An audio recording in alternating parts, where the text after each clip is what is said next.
Quero chamar agora o Guga Almeida, que está aqui com a gente todas as manhãs. O Guga que vai trazer sua análise, o Guga que vai trazer sua visão para o mercado nessa terça-feira. Bom dia, Guga. Tudo em ordem aí? Bom dia, Felipe. Bom dia, pessoal. Tudo em ordem, tudo em ordem. Estou um pouco sem voz hoje. Acho que estou pegando aqui uma laringite, mas não se preocupem, não é a voz robotizada, tá? Ah, maravilha. Ô Guga, vamos falar um pouquinho, né, sobre a Bolsa nessa segunda-feira, devolver os ganhos da sexta-feira, cenário de aversão ao risco, cenário interno, cenário externo. Como que você viu aí o dia de ontem? O que você pode comentar para a gente aí de todo esse cenário e essa aversão ao risco que trouxe a Bolsa mais de 2% para baixo no pregão de ontem? Na verdade, essa movimentação, né, Felipe, ela está muito atrelada com a questão da volatilidade do momento. Acho que a gente já vinha conversando sobre isso semana passada, obviamente ontem, de que o momento dos mercados ele tá com uma volatilidade maior do que vinha acompanhando aí, para quem acompanha no início do ano, metade do ano de 2021. A gente teve esse aumento de volatilidade, isso traz os movimentos intradiários um pouco maiores.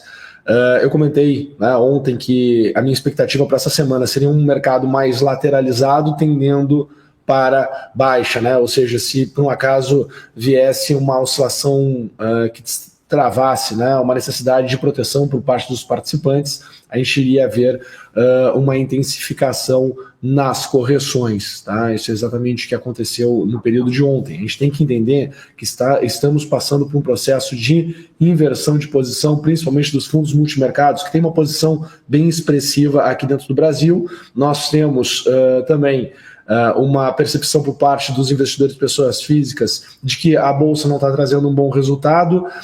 Isso somado, né, a correção mais longa em tempo desde 2016 e a segunda maior em preço desde 2016, também faz com que os investidores não profissionais, né, percam bastante da sua capacidade de discernimento do faz sentido ou não tomar posição no mercado. E a gente está precisando do trigger, né? Um trigger que está muito alinhado com decisões que tem que acontecer em Brasília, né? E acaba que a gente ontem teve um dia aí que se teve outros problemas também, né? Problemas nas redes sociais, problemas principalmente no WhatsApp, que é um veículo, um instrumento, né, de comunicação muito utilizado por parte dos participantes, e isso tudo destrava, né, um sentimento ainda maior de insegurança, né? E aí as pessoas ficam mais estimuladas também a corrigir. Mas quando a corrigir suas posições, né, a zerar suas posições. Mas quando eu olho para o movimento de ontem, mais especificamente, tá? É possível entender, né? É possível aceitar a movimentação que a gente teve. Deixa eu remover aqui os desenhos, só para que a gente possa pensar novamente, tá? Quando nós olhamos aqui a movimentação do dia 30 de setembro, certo? Aqui a gente tem o que eu chamo de estrutura especial, tá? O mercado ele faz como se fosse um A. Ele não questiona no meio do caminho toda essa correção, ela vem de uma forma muito direcional, muito intensa.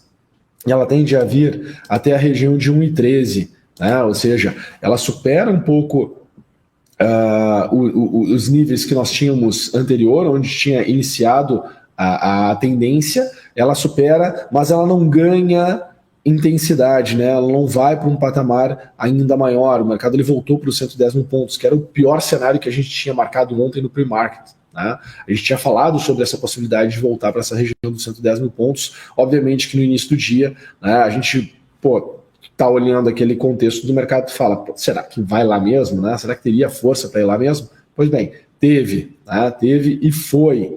Tá? Para hoje, Felipe, o que eu enxergo? Tá? Uma sequência dessa movimentação, uma vez que essa correção está acontecendo já abaixo desses níveis de preço, dessas mínimas, seria uma percepção de continuidade e que no máximo chegaria aqui a 108.800, né? Quase 109 mil pontos, o que desaceleraria, de certa forma, a intensidade de oscilação, né? Desaceleraria um pouco, mas faria novas mínimas. Tá? Esse seria o meu cenário aqui negativo. Já um cenário positivo, tem muita coisa para acontecer.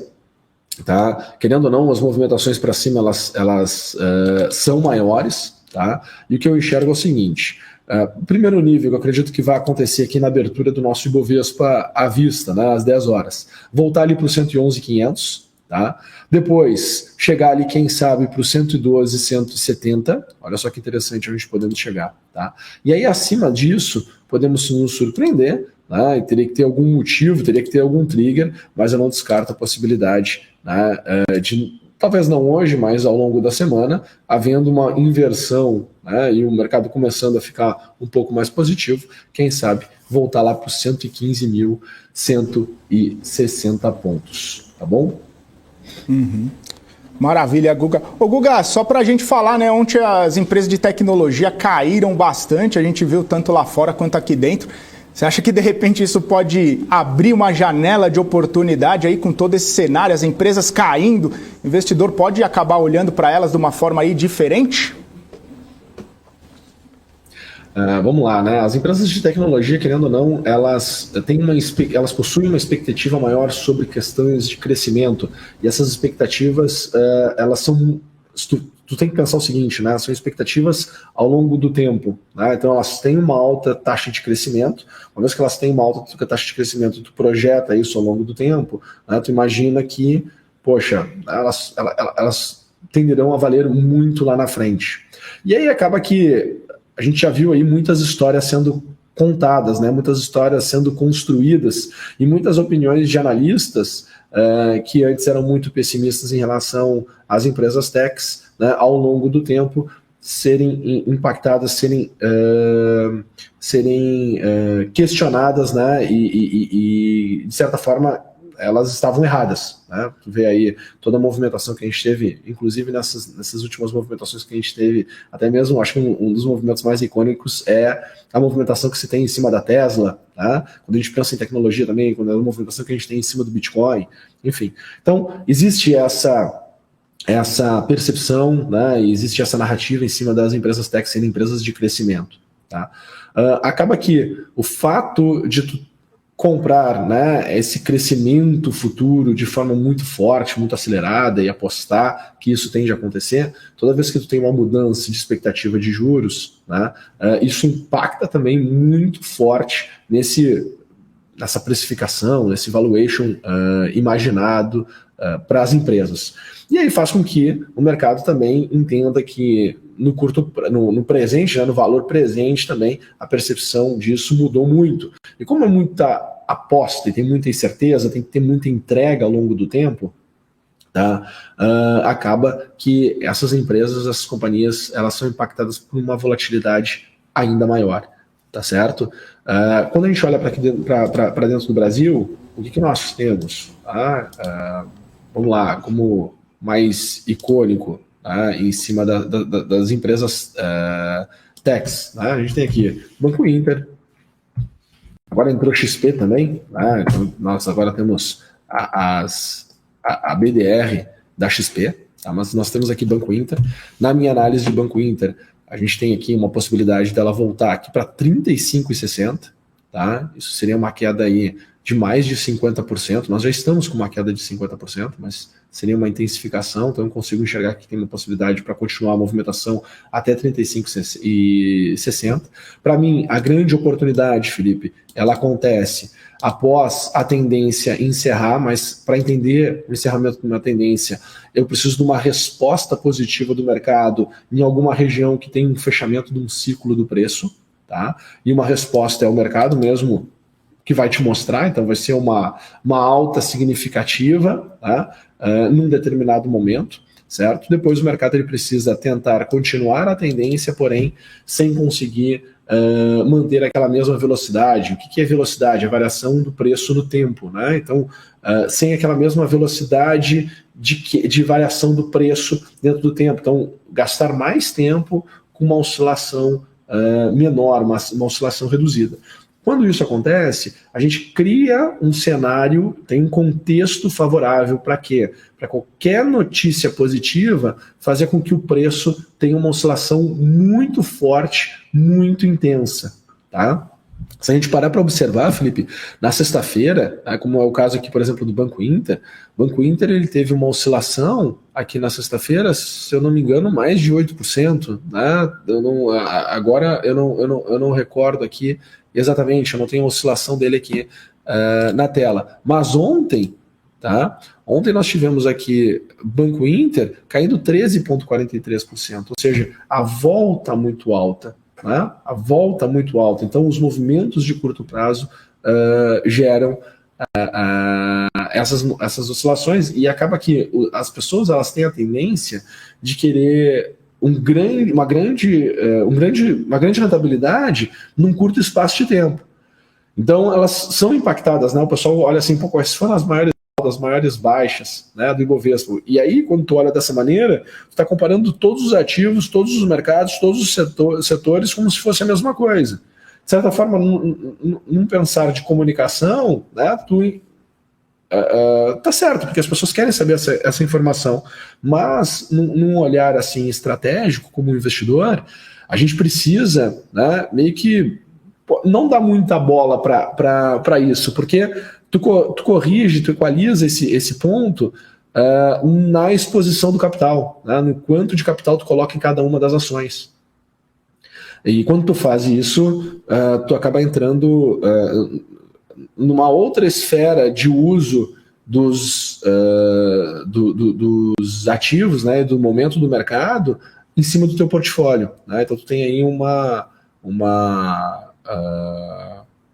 utilidade, né, deles muito melhor, tá? Mas o que eu estou enxergando é uma possibilidade de continuar aqui para 35 e 60, não duvido aí Banco Inter daqui a pouco no curto prazo tem uma alta bem expressiva, tá? Porque a gente está no meio de muita volatilidade, tá? Então olhando aqui, continuando aqui na visão do Banco Inter, né? Querendo ou não, se tu tiver aqui um repique do mercado, que não vai ser um sinal ainda de ponto de compra, mas se tiver um repique do mercado, pode voltar ali para 49. Essa movimentação que pode acontecer aqui no intradiária, poxa, satisfaz aí muitos investidores e aí vai ter aquela narrativa, né, de que é uma oportunidade, como eu vi aí várias pessoas falando ao longo da correção de Cash 3, né, que é outra empresa de tecnologia, né, o pessoal comentando aqui atrás, quando a gente teve aquela rentabilidade, aquela alta bem expressiva de Cash 3 dentro do dia, que foi uma alta aqui em torno de 18%, né, aqui em 2 pregões, o pessoal falava, olha, como é uma janela de oportunidade quando cai, né, e de fato não é. Olha só quanto caiu depois, caiu aqui mais 37%, aí o pessoal não comenta sobre isso. Tá? Então, as empresas de tecnologia tem sim muita volatilidade, tem que esperar com que elas mostrem, né, a sinalização de fundo. O Cash 3 está num contexto aqui diferente de Banco Inter, tá? Mas olhando aqui para Banco Inter, para Cash 3, tá num contexto aqui diferente de Banco Inter, mas tem que esperar com que o mercado sinalize que de fato fez um fundo e que de fato, tá, ele não vai continuar buscando novas mínimas. Maravilha, então. Guga, hoje a gente vai encerrar um pouquinho mais cedo, já vou passar a bola para Paula Moraes, mas valeu, hein? Voltamos amanhã. Ótimo dia para você, boa terça e bons negócios. Um abraço, pessoal. Ótimos negócios para todo mundo. Tchau, tchau. E melhoras aí, hein, Guga? Cuida da voz. É isso aí, pessoal. Deixa eu chamar já a Paula Moraes aqui, preparada para entrar em campo aqui com o BMC News. Ela, o Daniel Morales, também a Débora Oliveira, Giovanna Locatelli lá nos Estados Unidos. Oi, Paula, bom dia. Passo a bola aí para você. Bom dia, Felipe. Tá com crédito hoje, hein? 2 minutinhos mais cedo. Tá certo. Obrigada, Fê. Beijo pra você. Valeu. Tchau, tchau. Tchau, tchau.